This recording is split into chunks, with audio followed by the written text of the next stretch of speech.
So first of all, the March 10,000 swing challenge went really, really well.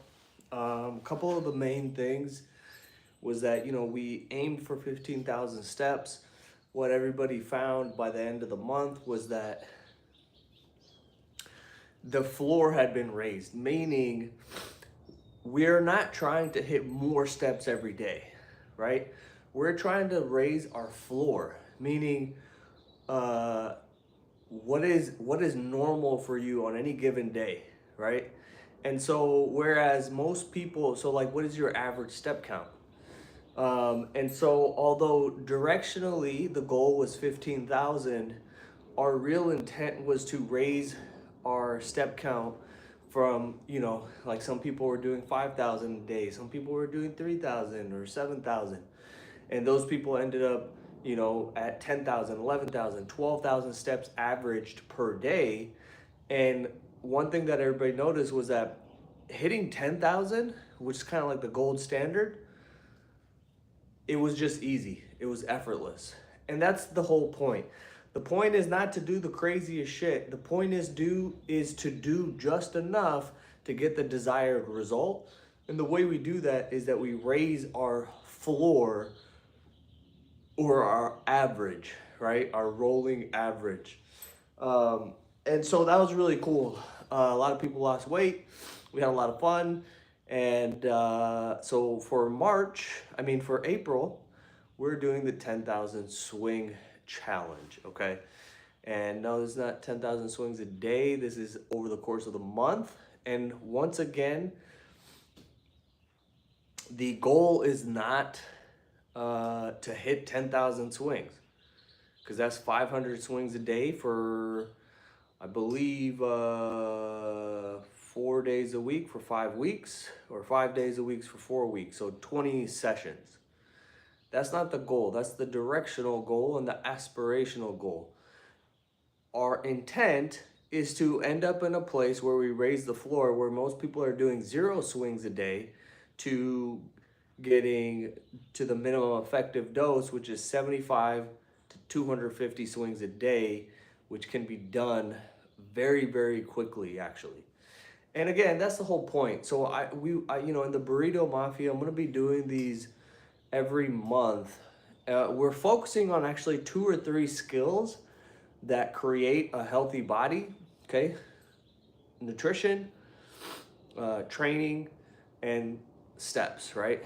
And so if we do this and we revisit it we revisit each of these things several times, 4 times a year, right? We're not doing a bunch of random stuff. We're having fun and doing it in an engaging and interesting way, but we're still working on the things that actually matter, right?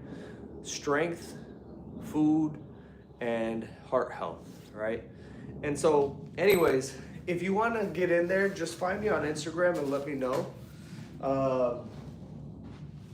What we're going to do is I'm going to show you the swing, okay? And maybe I'll do a separate video because this went on a little bit longer. But first of all, the swing should look something like this.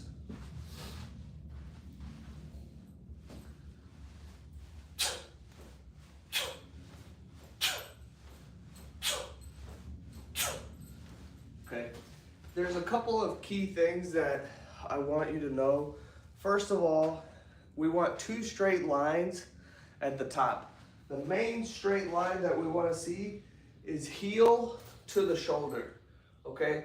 I'm squeezing my glutes. I'm driving forcefully forward with my hips. I'm squeezing my quads, right?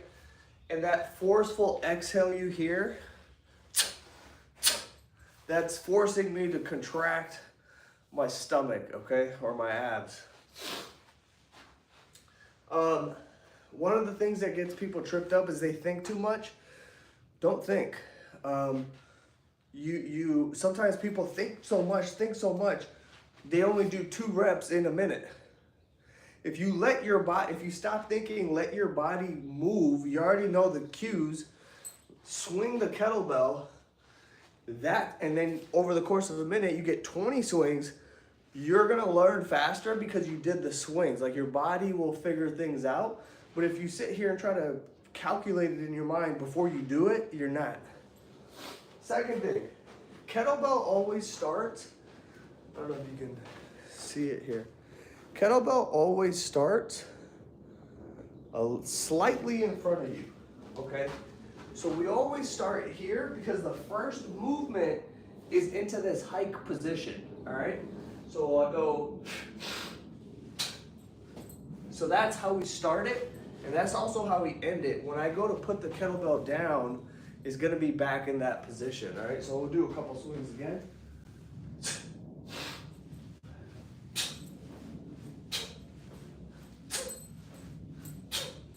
Okay, that's very important, especially when you have heavier and heavier kettlebells.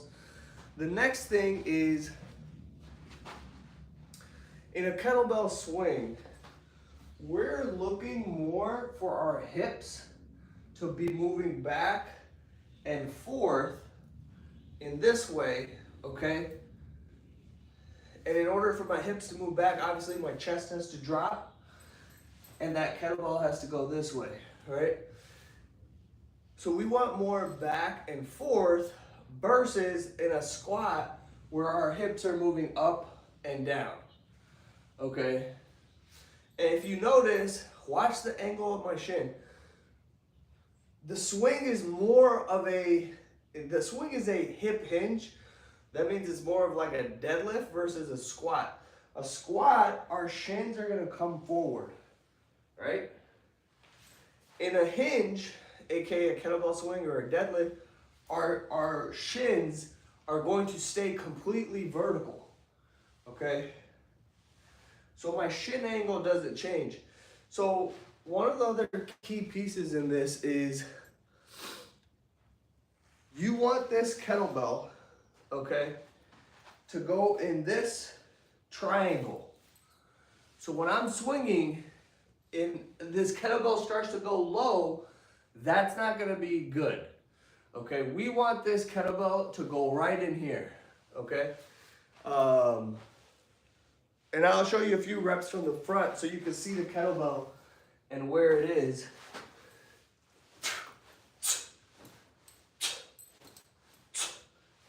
Okay? Versus swinging the kettlebell all the way down here below the knees. We don't want that. All right, so those are some of the main cues. One other thing that I'll share, because I don't want it to be too complicated. I've never had a person, like anybody who comes in and we're working on swings for the first time. Most people, I can coach them and they pick up the swing within 5-10 minutes, right? Most.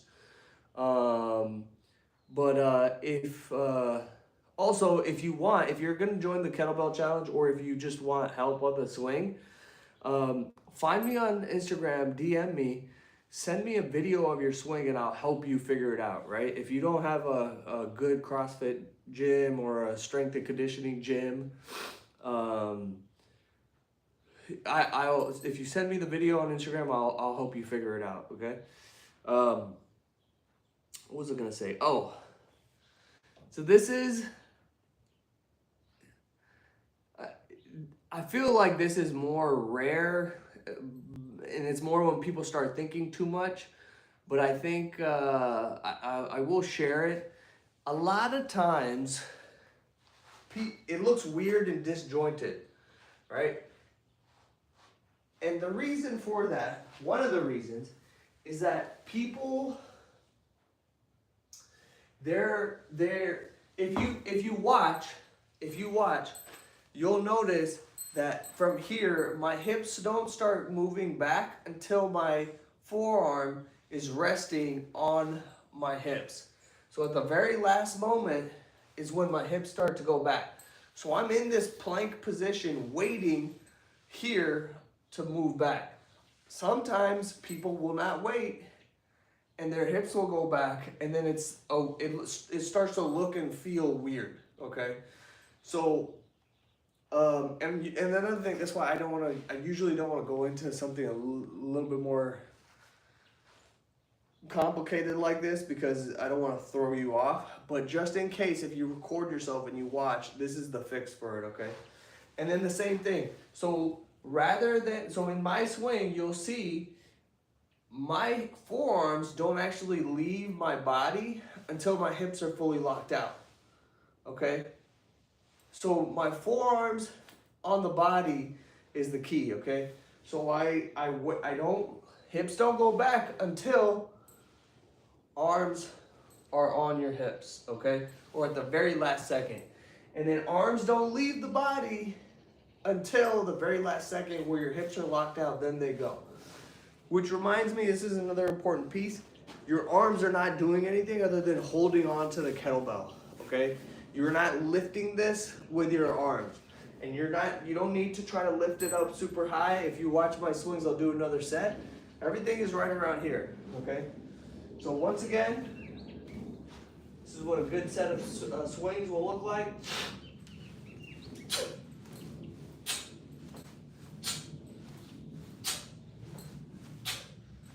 All right, and so I hope to see you in there. It'll be, like I said, it's gonna be a lot of fun. This one will be really interesting because kettlebell swings really do make a massive impact, especially if you're doing 100 reps every day, ish, or more.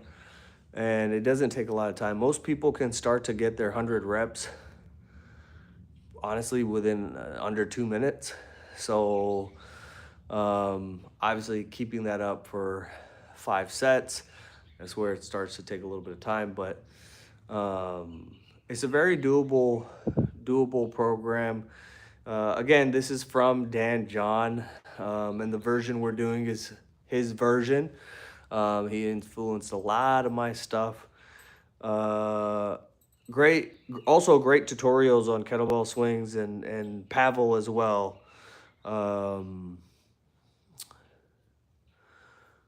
What was I gonna say? Last thing is you notice don't focus too much on the breathing, but just listen to like when somebody's swinging a kettlebell, there's that tss, tss, tss, right? And we want our hips, you want to snap open your hips as violently and explosively as possible.